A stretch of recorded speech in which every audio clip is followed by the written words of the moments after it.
Hey y'all, good morning. How y'all doing? Just popping in really quickly because I have a confession. I have a confession. I don't like texting anymore. And if you know me, I am the text queen. I don't do abbreviations in my text. I do full on paragraphs in my text message. That's how much of a texter I am. I can't do abbreviations. I feel like this is our form of communication, I'm going to communicate with you in the same way that I would if we were talking. So that way I can do complete sentences. I try to do grammar check every once in a while so that it's not looking crazy. But howsoever, if we're relating, if we're in relationship in any way, whether it be friendship, good acquaintances, or even romantic interests, you know.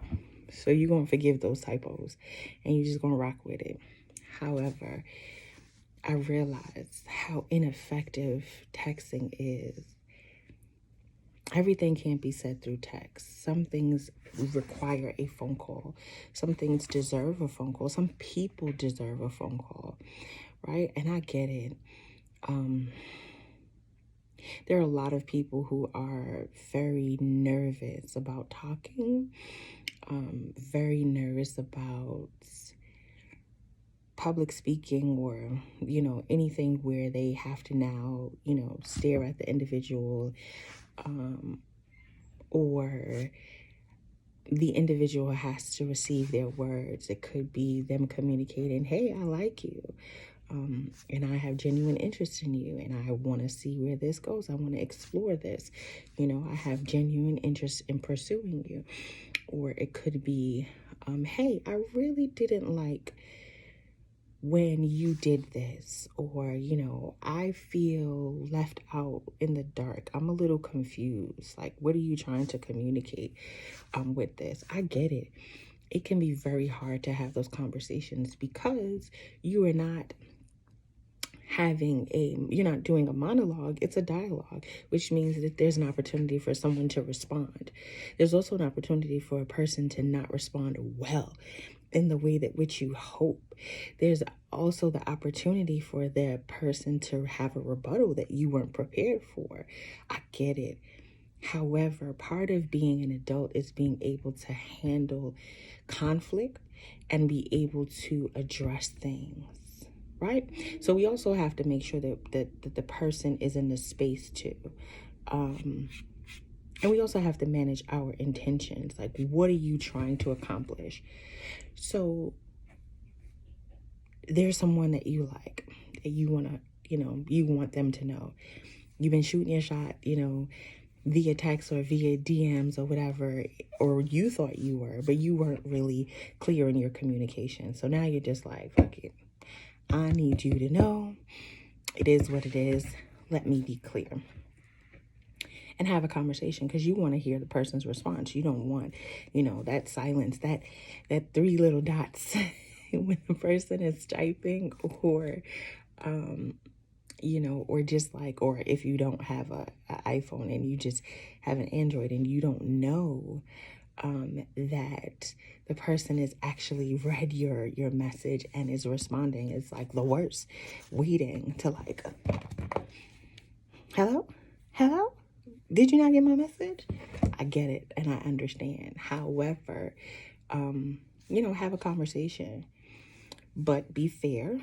And depending upon the subject matter of the conversation, say, hey, do you have a moment to talk? I really want to kind of clear some things up. So that gives the person an opportunity to prepare for a dialogue that's more than just lighthearted. If they understand what it is that you want to talk about, it gives them a chance to kind of, place some things back in their mind and prepare themselves. And if they're not prepared to talk about it, you have to respect their boundaries. But if it is important to you and it is important to your relationship, then you say, I understand you don't want to talk about it. I need for us to eventually have a conversation about it because I was a little unclear. I was a little uncomfortable. I was a little confused. Um, yeah, I just need clarity on this. And so I get it.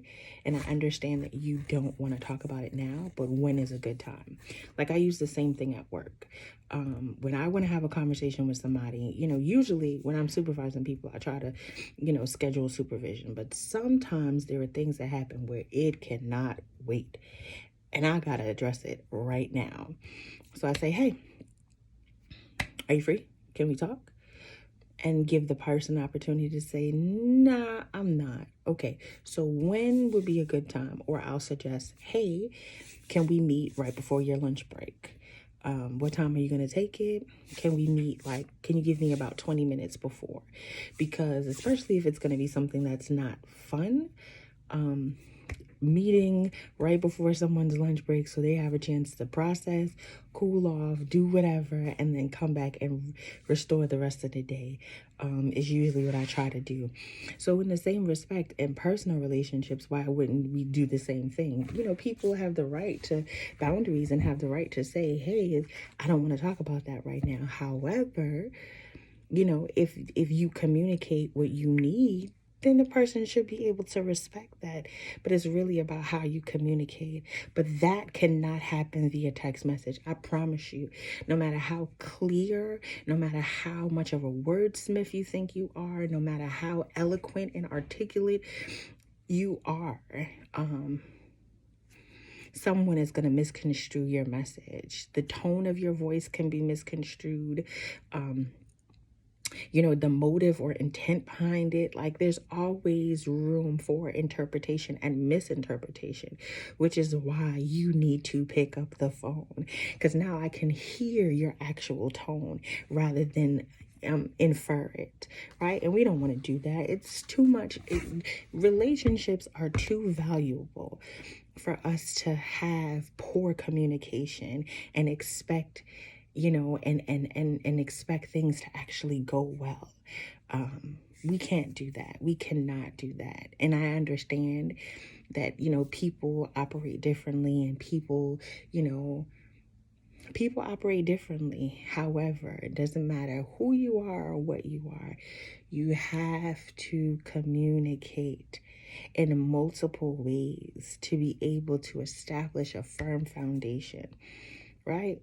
If you're somebody who loves to meet up, but the person's time just doesn't allow for it.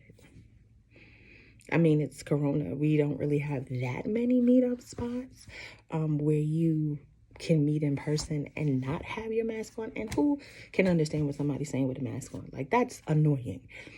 Maybe in a restaurant where you can actually take off your mask if you're engaging in eating, but who wants to go out to eat every time they want to talk to the person that they're trying to get to know?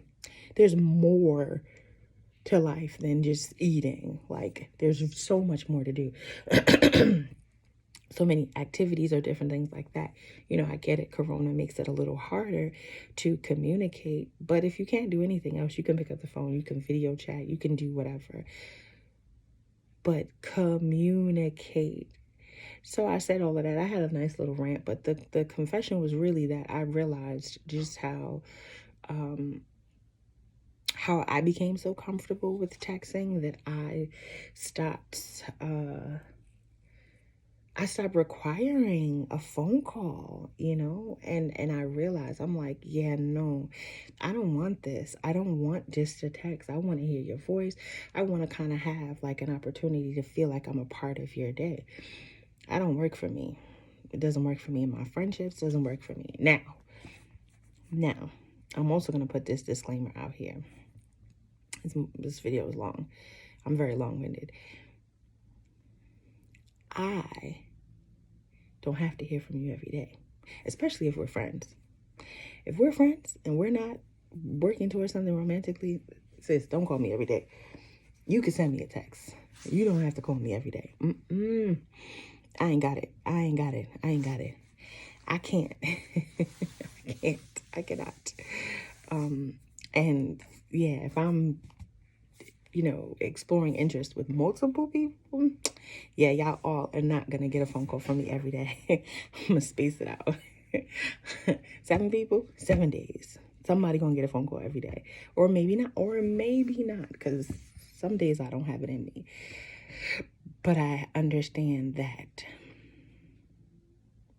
I can't expect anything to grow if I'm not really giving it the tools that it needs to grow. And the tools that it needs is an actual phone conversation. So please, pick up the phone, people. Pick up the phone. I love y'all. Bye.